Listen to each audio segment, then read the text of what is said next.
Well, first I should tell you that today's webinar is being recorded and a link to the archive version will be shared via social media and sent to all registrants via email. So now it's my pleasure to introduce There you go. Christina CK Kerley. CK has headlined events at many Fortune 500 companies, including Microsoft, Johnson & Johnson, Amazon, Cisco, and Prudential, as well as the United Nations and more. We are lucky enough to have her as an executive education faculty member at Rutgers Business School, where she teaches on the topics of mobile, IoT, AI, and other next generation technologies in the Rutgers mini MBAs in digital and social media marketing, always receiving stellar evaluations. But today, CK is going to bring us through another subject that is extremely relevant right now, and that is navigating the new normal, a 4-step guide to move companies and careers from recovery to reinvention. And on that note, I will recommend that our audience buckles up and hangs on for a wild ride as I hand it over to one of our most energetic and positive people, CK Kerley. Thank you, CK. Thank you, Margaret, and thank you everyone for coming to the webinar today. I know this is a tough time. I know it continues to be a tough time for us, so it's a really relevant time and a really relevant subject to look at. How can we start moving from the recovery phase, even as states are spiking and closing down, and even as we're looking forward to all of these vaccinations and treatments on the optimistic side, but we need to look at how can we start moving our companies and our careers.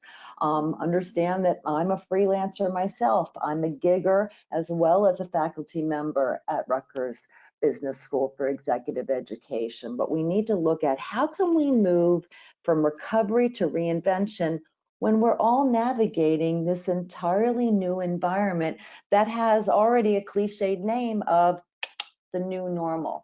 And this is not a time when we're really going to be looking at getting back on track or getting back to business as usual, because we're going to be getting on a different track.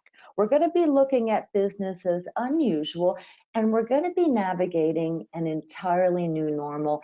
And that's okay, because we'll probably look back in a few years and say there was the time of BC, before COVID, and now we're in the time of AC, of after COVID, because now that we're looking at this great pause and this great pandemic, and how have we moved forward from it? What are the best steps we can take? And every step that I'm going to go through in this presentation, and like Margaret said, please put the questions in, because we'll get to those at the end. And if we run out of time, I will put a post on LinkedIn to address those questions as well, so worry not. But we want to look at, with these steps, they apply to A, our companies, actually B, our communities, C, our careers, and even D, our own countries.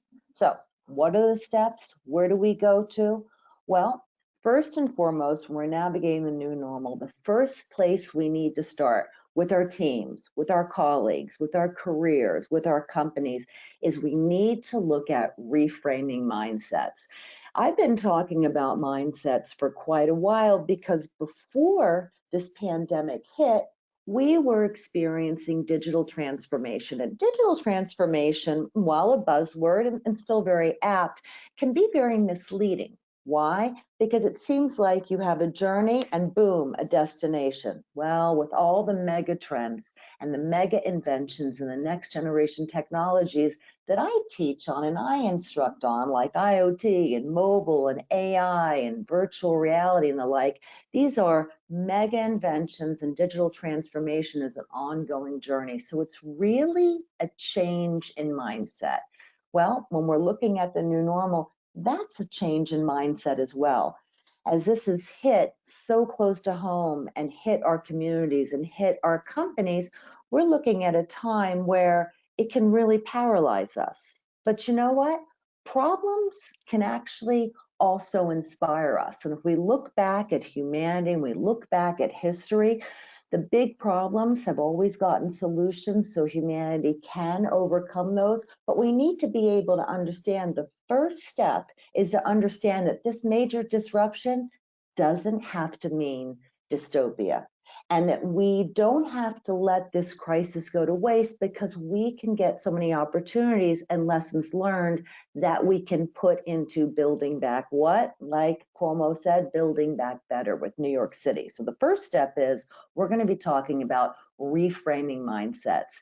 And this is as important for your own teams and your colleagues and your careers as it is for overall companies. It comes from the top down, from leadership, as well as across teams horizontally.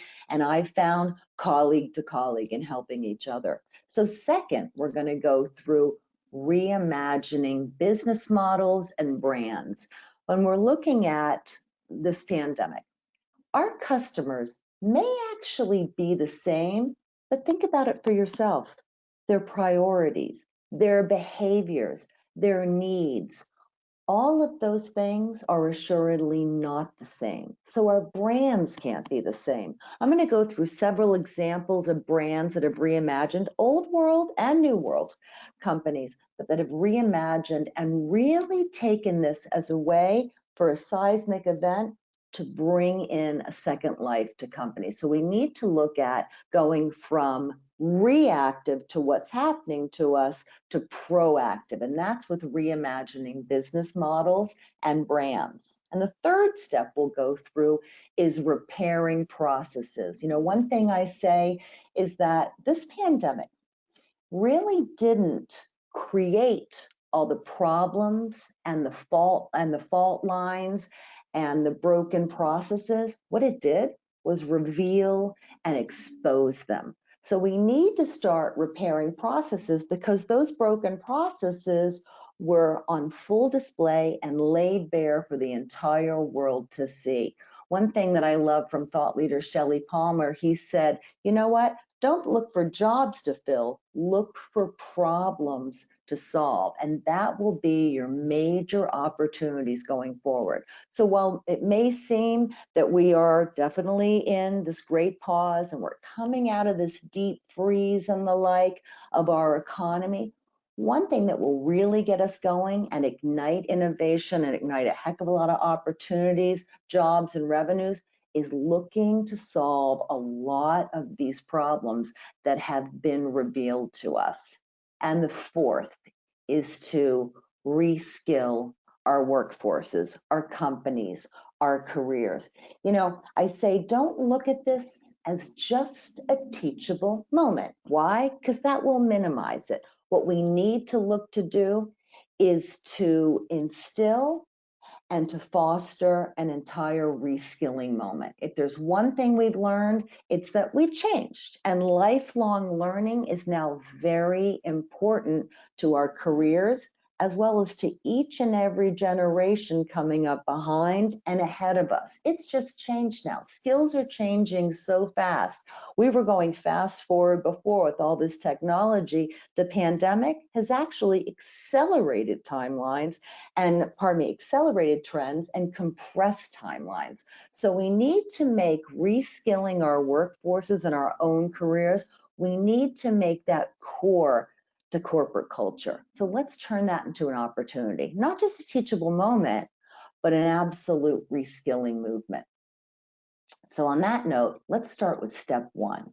And step one is reframing mindsets. I say that recovery begins with a change in mindsets, because we're shifting from the crisis of reactive to the opportunities and the improvements of proactive. And this is, like I said, as important from the top down of leadership to bottom up, to across teams, to colleagues helping one another.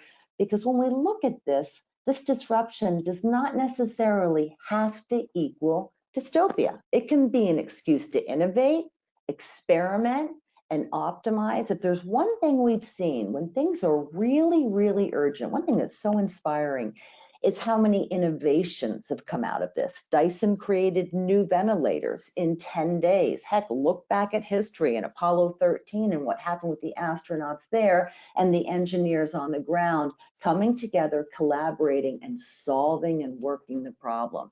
Humanity has again and again solved problems. I have seen so much positive news, knock on wood, with new vaccinations and all of the progress there in record time. And one thing that we don't talk a lot about, but these new technologies, AI, IoT, quantum computing, being on our side as collaborators to really help us along to solve these problems, because I hope that no more pandemics happen in our lifetimes, but if they do, they don't need to instigate an absolute economic collapse, because we'll learn from these lessons. We'll get better from these lessons. We're actually even seeing so much innovation that entirely new industries like touchless technologies are coming into the fore, and conversational interfaces to keep us safer and healthier.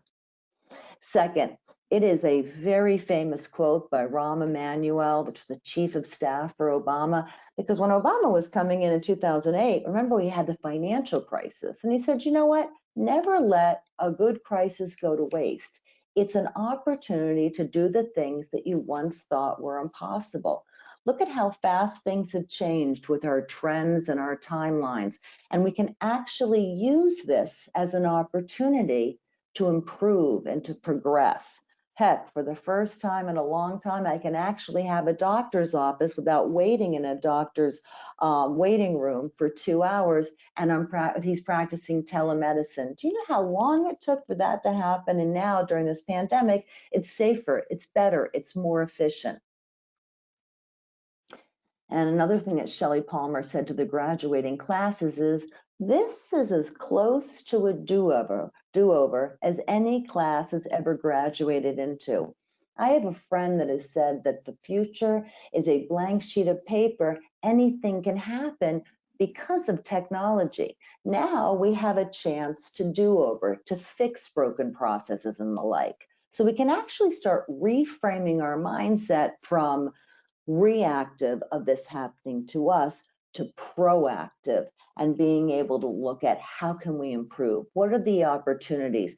And when we're able to be afforded the value of hindsight 6 months, 9 months, a year from now, we're able to say, as hard a time as this was, what are some of the best lessons we learned? Maybe this urgency enabled us to break through this bureaucracy and work harder and better, and it didn't fail us on quality. Things like that we can really look at, and we can say, how can we be more flexible? How can we use this as an upside?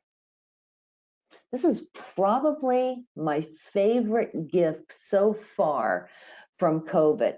It's gone around Twitter and other social nets, and it says, who led the digital transformation of your company? Was it the CEO? Was it the CTO? And it has circled COVID-19. If there is one thing that is kicking us into digital transformation and the next age, it is this pandemic, because now we must work from home. Now we must be more efficient with these technologies, because we are going not just forward. Heck, I'm a technology speaker and teacher, and I've been talking about info overload and device overload and cognitive overload. And you know what I really talk about a lot now is that fast isn't fast enough, because what's happening is that because of the pandemic, we're compressing these timelines and accelerating trends.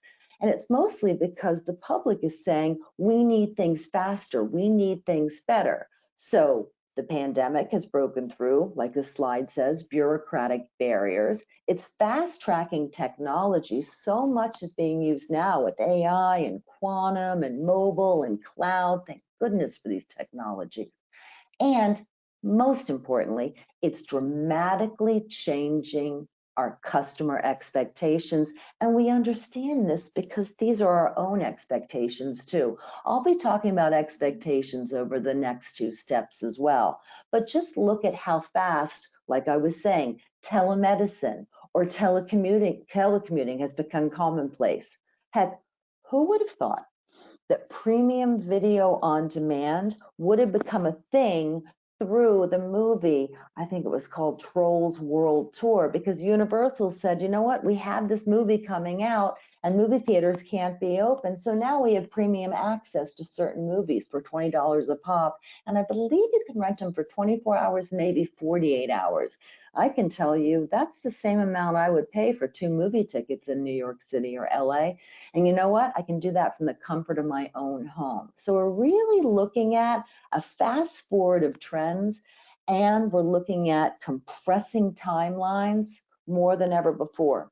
Neat note here, a little factoid, is that with every general purpose technology, or as we say for short in Geekland, GPT, the adoption period is usually cut in half. For the steam engine, it was like 80 years. For electricity, 40 years. For a lot of information technology, it was 10 years, 20 years. So we're looking at AI and the rest being around a decade or 5 years. So we're really already compressing these timelines.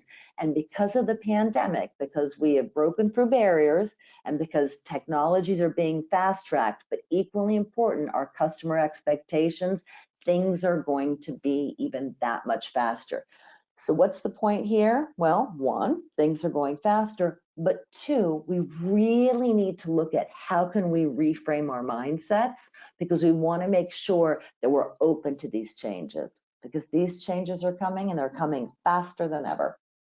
So to win hearts and mindsets, a big point here is that recovery begins with reframing these mindsets, because crises can either paralyze us, fear, or they can inspire us. And, you know, I get a lot of fun remarks around techno-optimism and optimistic, but I say, you know what? Being optimistic is actually not just having a pie in the sky or a Pollyanna view. It's actually being dedicated to finding the solution, to innovating the solution, because you're not just thinking the future will be better, you're committed to it.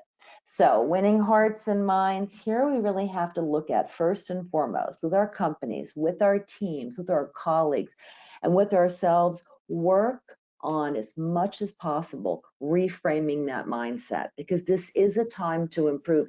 And this is a time, this is what's really important here with your staff, with your supervisors, with leadership. This is a time where they'll listen to ways to improve, because now everything that we did is off the table and everything new and new ideas are on the table, which is actually, I didn't practice this at all, but actually a good segue into my next step. And my next step is reimagining models. And here I'm really talking about business models and brands, our products and services, because we're looking at reinventing the way we do business, as well as what brands we're giving to our customers and the solutions therein. Remember what I said a few slides ago, and what I said was this: our customers may be the same as they were 90, 120 days ago. Heck, technically they may be the same, but you know what? Their behaviors, their actions, their needs, just think of your own, have dramatically changed, and permanently so. After the dot-com bubble, these things changed, and they changed permanently. After 9/11, our behaviors, our ideas, our preferences changed. After the financial crisis, these things changed. So we need to change along with it, because reimagining equals relevance. I'll come to that in a few slides, but that one write down. Reimagining equals relevance. And when you're reimagining, I love this idea that imagination is essential. I guess you can tell your bosses now that CK said daydreaming is an absolute go. When people say don't daydream, we should daydream. We should brainstorm, because when we're doing that, we're getting really creative. I have an article link here in this PDF will be made available to you. Margaret will send this out over the next week. But understand that the article says we need imagination more than ever. And here's a nugget. The authors, Martin Reeves and Jack Fuller, said all crises contain the seeds of opportunity. Many businesses struggling now will likely find a second life during and after the crises if they can keep alive there, wait, my slide is being, and harness their imaginations, because imagination is not a frivolous luxury. It's actually a necessity for building the future. If we look at even the successful business models and brands of the last 5 years, what these companies have done is they've reimagined around what? Their customers' what? Newfound needs, behaviors, priorities, and preferences. So it really comes down to imagination actually being essential, not a frivolous luxury. I'll give you a few examples the authors gave. And by the way, I found out from Martin that they're going to have a new book come out next year, The Imagination Machine. And its premise is that successful companies need to revisit their messy origins when they were creating and they were imagining on paper from the very beginning, because we have to keep reimagining to stay up with the times. And this is one thing that's important. With this new normal, with this pandemic, we never saw it coming. We need to reimagine and use our imaginations more than ever. And the net result of that is new business models and new brands that equal what? Relevance. In recessions and downturns, 14% of companies outperform historically and competitively when they invest in new growth areas. How do they invest in new growth areas? They imagine and reimagine better. Apple released its first iPod in 2001. For those on the webinar who were actually working in 2001, you'll remember the dot-com bust and how difficult a time that was, after a time that was so exciting in the mid-90s when the web first commercialized, but we had a market correction. Well, that's exactly when Apple took the time to reimagine and introduce a new product line. And it saw such a jump in revenue and such excitement around that's when it started to, in 2003 and 2004, start the iTunes Store, the iPod, and of course, 2007, the iPhone, and the rest is history. Folks, imagination is essential. And in this time, when so many companies will pause, this is a great opportunity to leap ahead. Let me give you some more examples around reimagining. You know, the darling Netflix, we talk about how important their business model is, but one thing that's easily forgotten is that the reason they won over the model like Blockbuster is not because they undercut its price, it's because they reimagined an existing industry, entertainment and renting entertainment content. They reimagined it for the digital age. So that's important to understand, one. Two is that they didn't stop there. So Netflix is actually around 97, 98 when it became incorporated. Not only has it started a business model of, remember, DVDs by mail, how quaint, but then two, it reinvented again for streaming to three business models in 20 years to original content. Now we all out expect that, sure, Netflix will have existing content from studios and the like, but it's the original content that we consume and binge. So remember, the reason that Netflix did so well is not necessarily because it undercut its competitor on price. It reimagined an existing industry, entertainment consumption, entertainment rental, for the digital age. Heck, let's come to more recent examples. Let's look at the financial crisis of 2008, as well as all the existing technologies that enabled this, the new technologies like cloud, like mobile, like big data, that brought the companies of Uber, Airbnb, Grubhub, and Tinder to the fore. If you think about it, before 2008, we were buying assets more.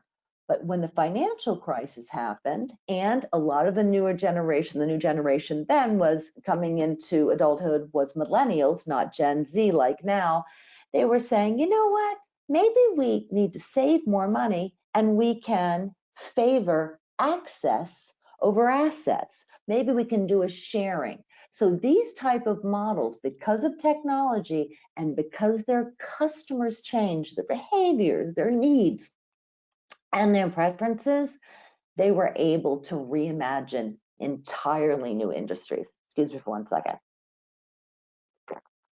It's also important, worth noting, that these business models that were reimagined caught fire so fast because the expectations were changed because of cloud, because of mobile technology. To number 3, here is a very recent example of reimagining an entirely new industry. Hold on. I hope that wasn't too loud. All right. We talked about reimagining existing industries like Netflix did, but now I want to talk about reimagining new industries. So most of us have heard of ClearPass. ClearPass is biometric security that you usually use at the airport if you opt to do so. The biometrics, whether it's fingerprints or whether it's retinal identification, you're able to show you are who you are, and you can skip a lot of the lines.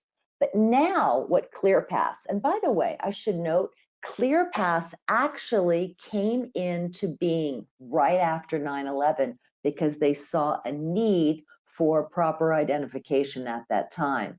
But it's been leveraged since by a lot of airlines and partnerships. And now, because of the pandemic, they've reimagined an entirely new sector, touchless technology. Because now we're learning that these germs are not just airborne, but they can live on surfaces. They can live on elevator buttons. They can live on, transactions when you're touching and you have contact. So now they're rebranding through an entirely new effort called Health Pass. And they're saying, this is what our customers are asking for. Our customers are asking for a way to show what their health records are that's secure and private to them, and a way to exchange that so that we make for safer travel, restaurants, and the like. So it's interesting to see all this reimagining happening. And it's not just for survival, it can be leveraged for a heck of a lot of success as we start our second lives and as we start reviving. So here, like I said, reimagine equals relevance. When it comes down to it, a big idea is through imagination, we're not just passively adapting to a new world and a new environment. We're not just passively doing that. We're actually actively reshaping it. So we're not just reacting and adapting, which is important, but we're actively reshaping it and our place within it. And I want to stop here for a second and say, this is not just for companies. Nope, it's for our own careers. One thing that I share with my students and executives and audiences all the time is that, while I do a lot of talking, hashtag duh, while I do a lot of talking and a lot of speaking, actually, that's only 50% of my work, only 50%. The other 50% of my time is not as the teacher, is not as the expert, it's the learner. Why? Well, one, I'm in a field where technology is changing so fast that I have to continually learn. Second, I'm a geek who just loves to consume it. But third, it's relevance. So I'm constantly saying for my own career, remember, I'm the smallest business there is. I'm a company of one. My entire company is on this call. Folks, I am constantly looking to stay relevant and stay ahead. Now, we'll talk about reskilling as the fourth step, but it's important to understand we're constantly having to reimagine. For example, here's a great example. I'm usually speaking on technology and only technological changes. But because it's such an important time right now to be able to understand how to better navigate and how to succeed and not just survive, but thrive in this new normal, I'm needing to consume a lot of information and put a lot of content out and talk with colleagues about how best to guide you. So this reimagining equals relevance. It's not just for our companies, it's for our very own careers, whether we are A, in transition and need to get a new job, or B, want to look at moving up the ladder. when this pandemic is over, or we want to make a change to different companies, or heck, we want to start our own. But this is as important on an individual level in a career as it is for our companies.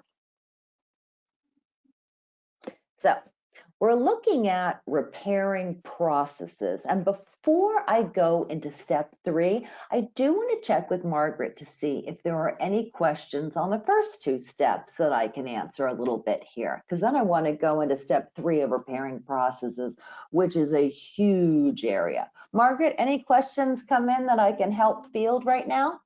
So we have had a couple of questions come in. So let me see which ones are the most appropriate for steps 1 and 2. Certainly. On reframing and reimagining. Okay, so how about this one? Sure. Is reimagining only for newer companies, or Yeah. are there examples of old world companies reimagining their brands and business models? Thank you. I love this question. Okay. So it seems like whenever we talk tech, whenever we talk a new strategy, we're only favoring the new world darlings. And I get that. They get the lion's share of press. They get all the hashtags, but fear not, because actually, folks, when it comes down to it, so many of the examples are from old world companies, but they don't seem it. For example, Disney, an old world company, if ever there were one. It started in the 1950s. It's not an internet darling, but is it? The reason is because it's continued to reimagine its physical theme parks through like Magic Band and making the physical theme park like a software network, or with Disney Plus and big data and advent there. It continues to reinvent. Heck, Nike, 1970s. But you know what? Nike seems like as new a brand as ever. Another one, IBM, is over 100 years old, but it continues to invest in new tech. Here's one, Microsoft. And Microsoft is as much hardware now as it is software. Microsoft, the quintessential client server technology that used to sit on our laptops, is now in the cloud. And they're betting on cloud, 1, AI, 2, and 3rd, mixed reality or holography really being the future. By the way, when we get to step 4 on that one, that is as much a success story in reimagining as it is in reskilling, a culture change from Satya Nadella, the CEO there of the last, I want to say almost decade. So there's a lot of examples of old world companies, but here's what's so hard about it. Because those companies have such new models and new products that we forget they're actually old world. And like I was saying before with Netflix, while 20 years and change insofar as its history, it's already had to change, reimagine its business model 3 times. Any others, Margaret, before I dive into step 3? Sure. This one I like. How can I convince the leadership in my organization that a reimagining of our brands and business models is not only an opportunity, but absolutely essential? Yeah. So sometimes when you're, we've all had this when we're going with our idea, they sound, it sounds really great, but give them the hard numbers. There is enough history to show. I am talking hard, fast numbers from revenues being increased through R&D spend, through imagining, through reimagining for old world companies as there is new world companies.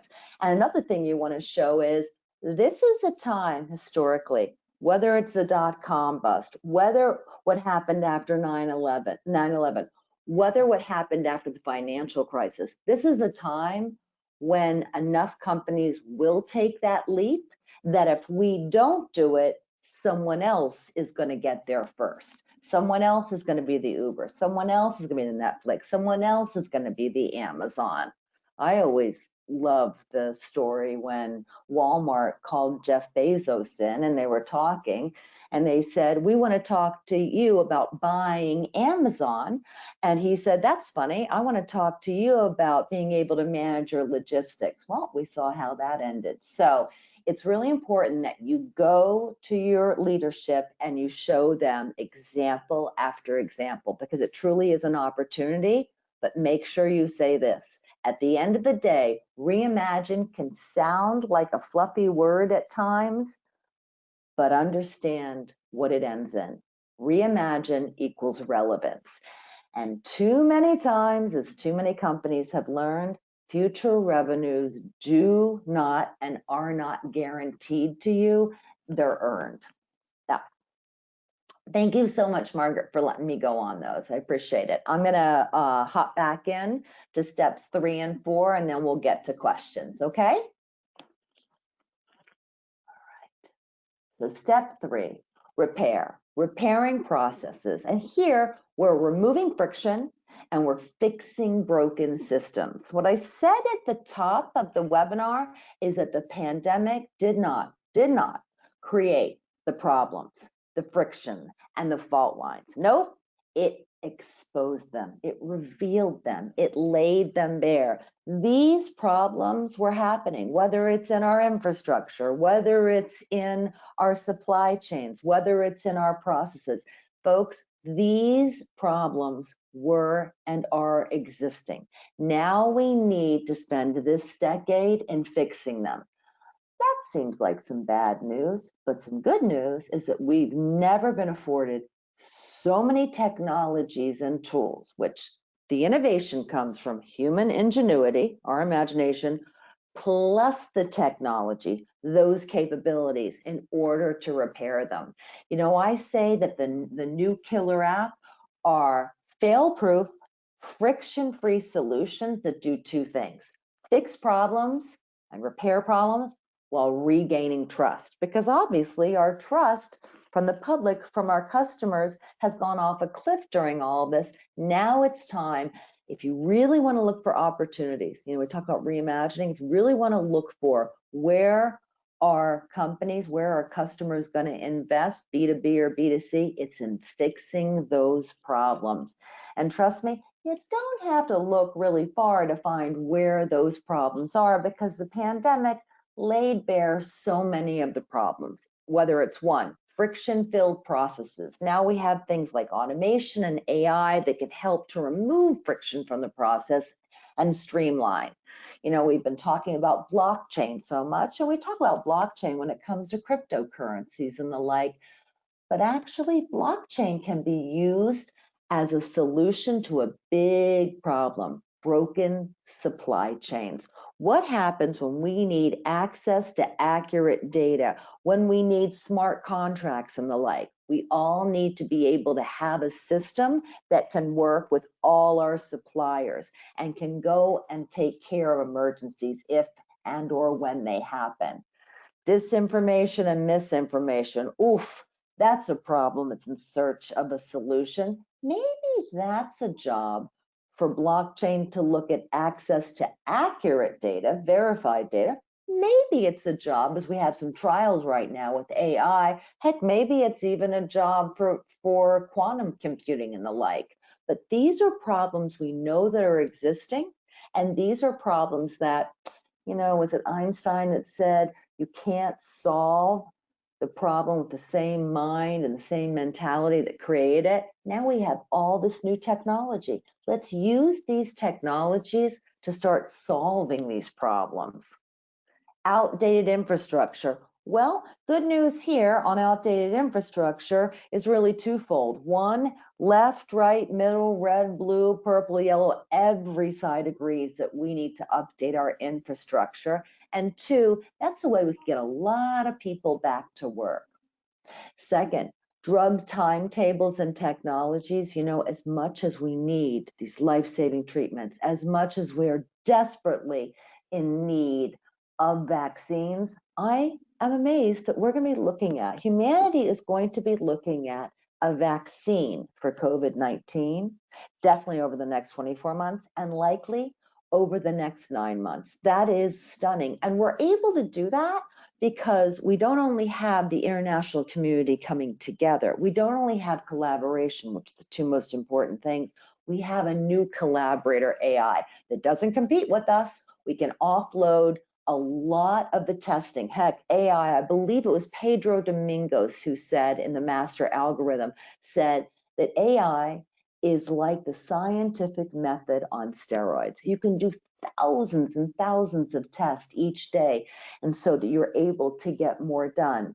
That's the most important thing we can do. The most important relationship we all have is healthcare. I think my favorite and the most apt quote I've ever heard about health is the following. When you're sick, you got a million problems. You're 5 pounds overweight, you got a lot of bills, your boyfriend's driving you crazy, whatnot, right? When you're sick, you've got one problem. Folks, it is amazing how much these technologies, biotechnology, nanotechnology, are going to be able to help the international community and human ingenuity get things faster and further.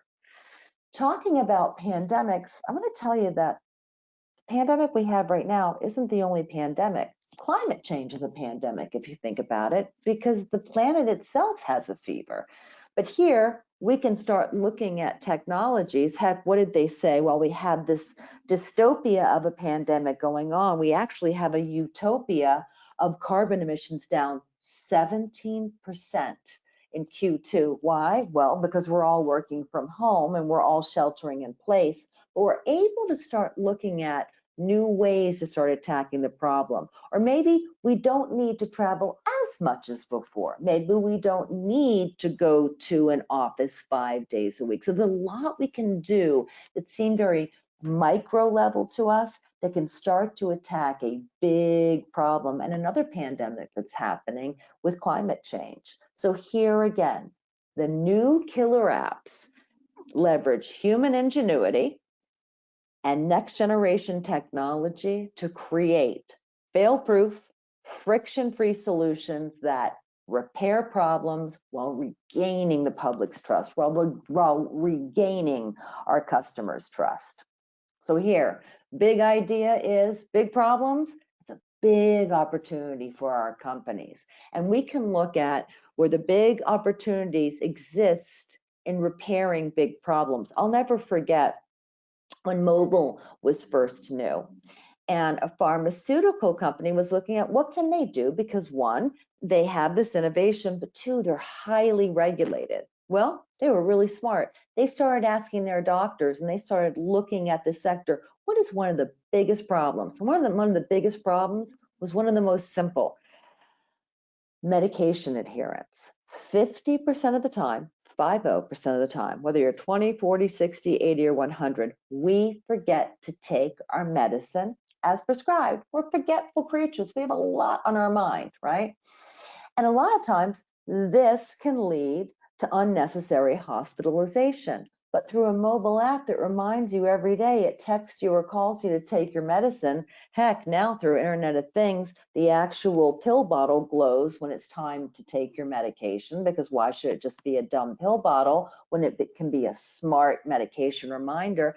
They're taking care of and cutting down on people forgetting, which actually becomes, in the US alone, a $300 to $350 billion a year problem.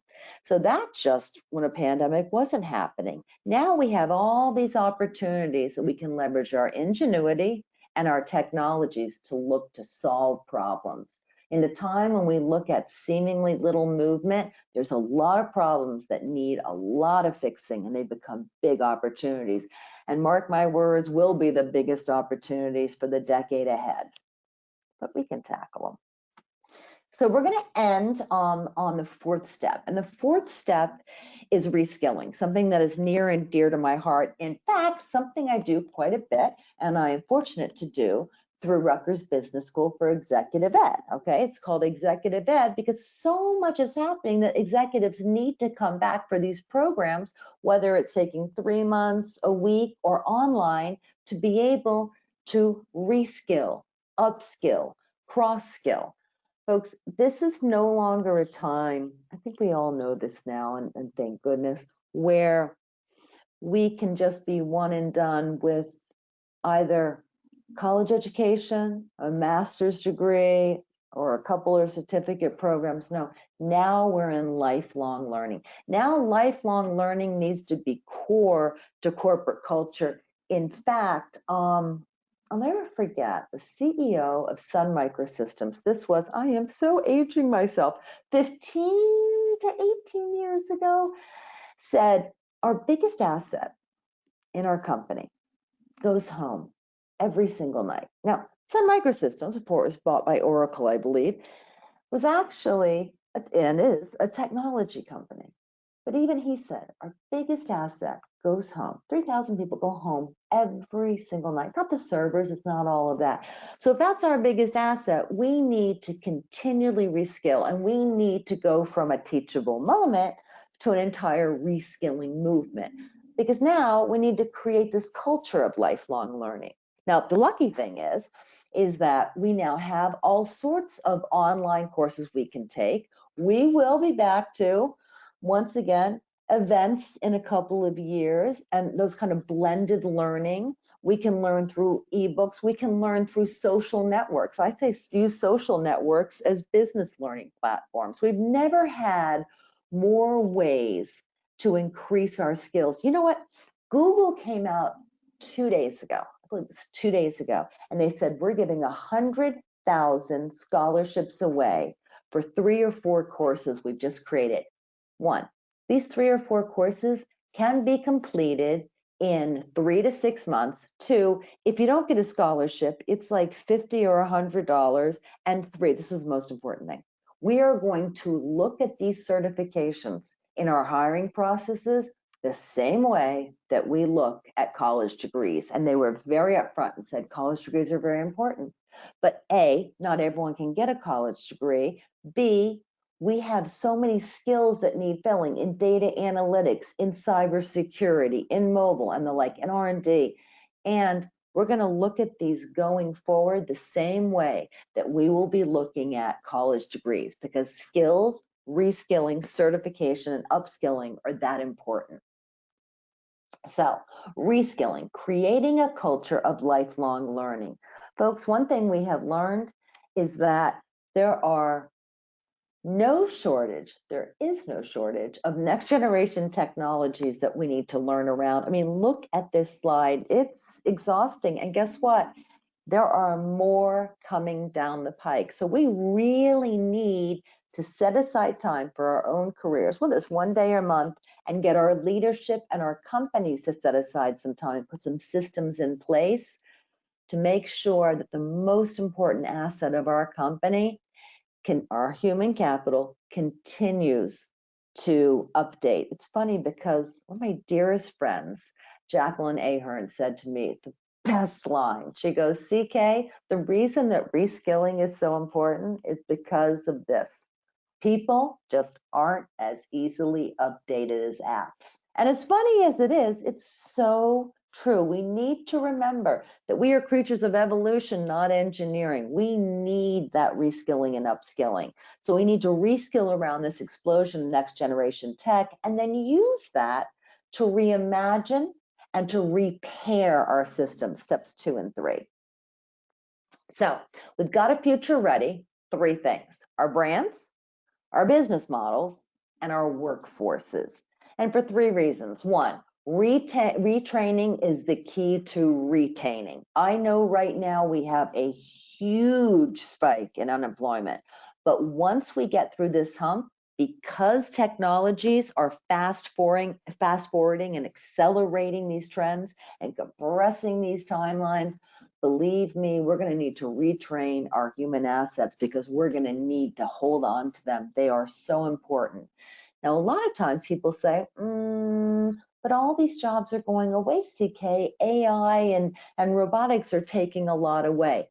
That is true, and this has been true throughout human history. It's very easy to say, I understand what jobs will go away. It's devilishly difficult to understand what new jobs will come to the fore.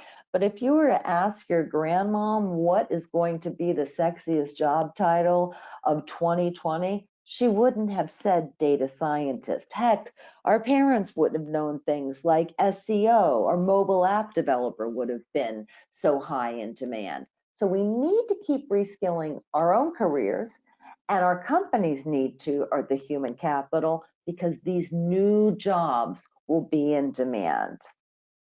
And the growing talent gap. Actually, right now, as it stands, we have in the economy a void of about 500,000 to 750,000 more cybersecurity specialists needed. And I've asked a lot of companies, and they're like level 1 and level 2, which means jobs that can be learned and skills, excuse me, that can be learned in under a year, and many for 3 to 6 months. So reskilling is so important. So we can't use this time as just a teachable moment, especially with so many out of work, and especially with timelines being compressed and trends being accelerated.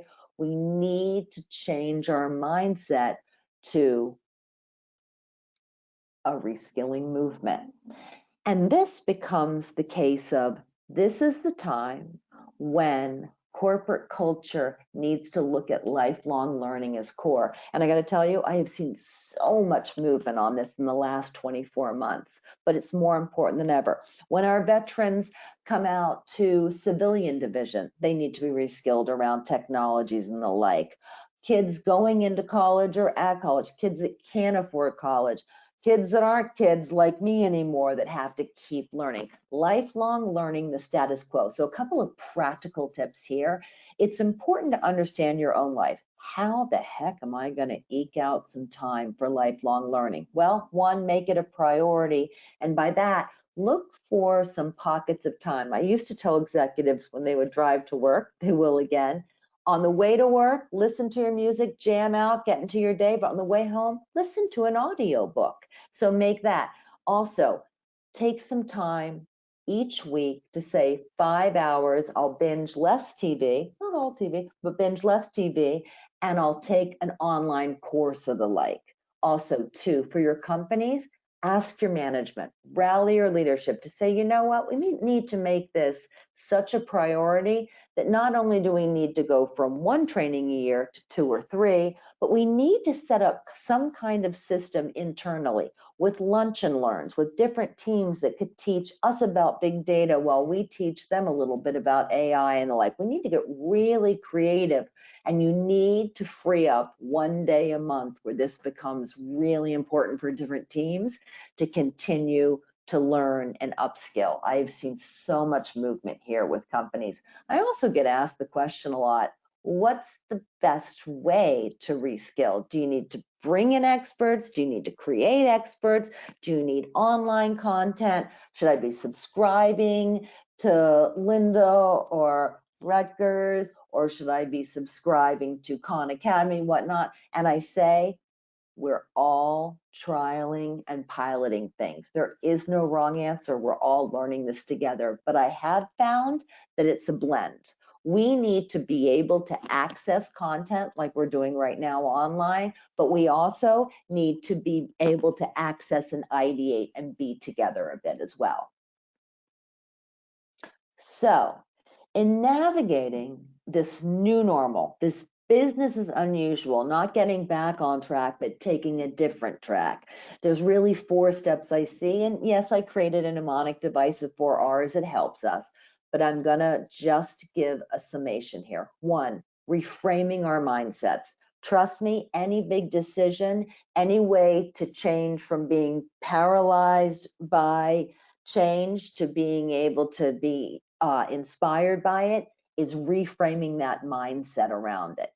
Second, reimagining our models. This is a time to look at how our customers, how our environment has changed, new behaviors, new needs, new preferences, new priorities, and build brands around that, because those are huge opportunities. It's also very inspiring. We need to do 2 things: revisit our core business models and revisit our brands, which are our products and services. 3, big problems equal big opportunities. This pandemic did not create so many of the problems, so many of the fault lines, so many of the friction-filled processes, but we have the ingenuity and we have the technologies, we can really start to repair those processes. So in a market of little movement, there's big opportunities and ways to repair there.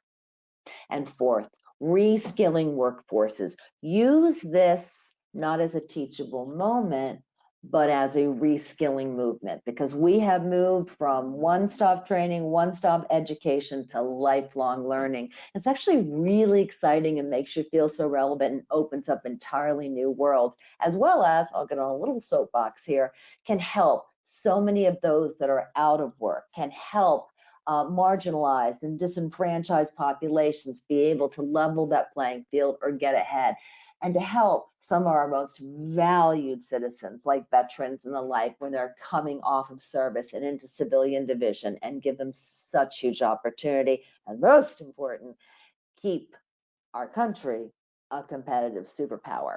So on that note, I am going to ask Margaret to please help me, as she's been so great. Have there been any more questions that I can address? Yes, I'm going to try to get 2 questions in before we have to make our closing remarks. And I like this one. How can you rally the troops for Yeah. reimagining and repairing processes? Are there rewards or recognition programs that you can recommend to incentivize? Ooh. Okay. A couple things.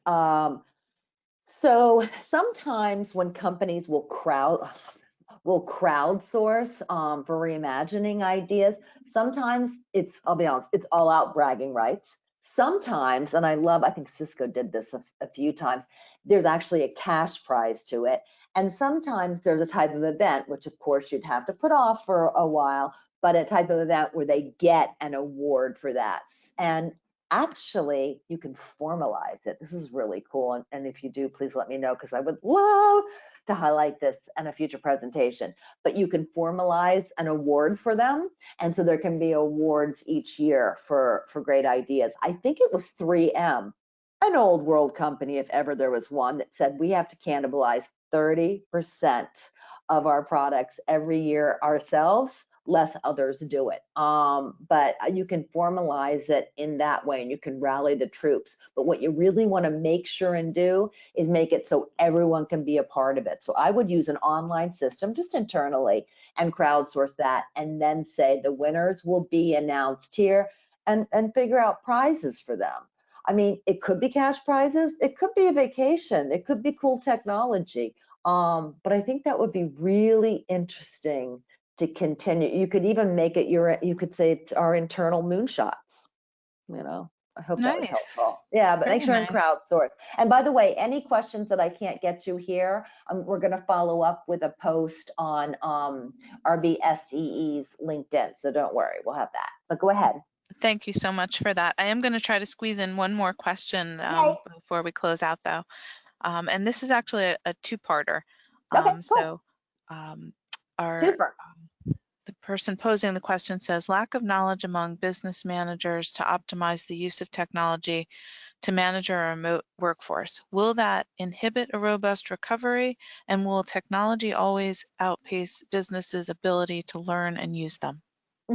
Okay, so great question. So one, if management of any companies, actually even before this pandemic hit, is absolutely inhibiting. I've gotten the question a lot of times, CK, do people understand that every company is now a technology company? Even Domino's Pizza is a technology company that just happens to make pizzas. Other companies don't understand that they've become a technology company, and they don't understand that they don't have time to decide this is happening with or without them. Insofar as outpacing and inhibiting, two things there. The biggest reason that technologies are accelerating so fast is not just because we have the capabilities now, it is literally because we've done studies. The customers and consumers, us, continue to crunch the timelines. So what we'll do, for example, all day at work is go, oh my God, things are changing so much, I've got enough on my plate. Then we literally go on Twitter at night and we're writing, why can't the latest iPhone have this technology? Hashtag meh. And I'm not picking on iPhone, it was just an idea. So we're actually pushing for that change. I actually call it an expectation economy. If you look at the Ubers, if you look at the Tinders, if you look at all of those, the Netflix, they've changed mainly because of our expectations. Things can't change fast enough. They're saying how they'll outpace us. We're going to have a better filter. AI might be able to do that. They're also talking about brain interfaces and the like. What we're going to have to do is actually better filter things and, quite frankly, have a lot more tasks automated, because we spend right now 54% of our time at work on administrivia and only 10% on strategy. If we were to automate tasks more, we could double, if not triple, that figure. Love this question. Sorry, I'm talking so fast. Margaret, back to you. Okay, great. Well, for everyone who wasn't able to have their question addressed, I will be sharing them with CK. I'll But get I to them want over the next week. I'll definitely get to all those over the next week. fantastic. Thank you so much. Our live audience always enhances the discussion by their great questions, so we thank them for that. And they also enhance our future sessions by providing ideas about future presenters and future topics. So I hope that when they receive that evaluation, a very brief survey at the end here, that they will let us know what they'd like to hear about next. If anyone would like to learn more from CK, just a reminder that she's a member of the faculty of our mini MBA programs in digital marketing and social media marketing. Both programs have start dates in the near future, and details are available on our website. And if you're an RBS alumnus, I encourage you to indicate so on your mini MBA application to receive a generous discount. And a friendly reminder to everyone that our virtual Lunch and Learn series takes place on, generally speaking, on Wednesdays at noon. And we hope we've made that easy to remember, because it's the middle of the week and the middle of the day. And for more information about our future webinars, you can visit our webpage, business.rutgers.edu/alumni/lifelong-learning. And since that's really long, we also email it to you. Perfect. Good idea. Okay. Yes. I already mentioned about that very brief survey that I hope everyone will fill out. And I'll reiterate that we will be sharing the archived recording of this presentation via social media and email, and it also appears on the Business Insights page of our website. And would you kindly show that 1,000 laptop challenge, because I did promise that I would share that information. We've begun, everyone, closing our webinars with a new component called the 1,000 laptop challenge. Our students and their families have endured financial hardships since COVID-19 rocked our worlds. They quickly entered a remote learning environment that required technology such as laptops that many simply can't afford. Corporate sponsors, promotional partners, and individual contributors can help by donating to the 1,000 Laptop Challenge Fund. You'll receive an email with more information about how you can all be part of this important initiative, as well as a link to the donation webpage, and we greatly appreciate any support that you can provide there. So thank you, everyone. Thank you, CK. Thanks to a great audience. Take care, everyone, and bye for now. Bye for now. And the PDF they'll also be getting. So I want to make sure, because I get asked that a lot. But Margaret will be taking good care of you. Thank you, Margaret, so much. And thank you, everyone. And we will see you soon. Bye. Thank you, CK. Take care. Bye-bye.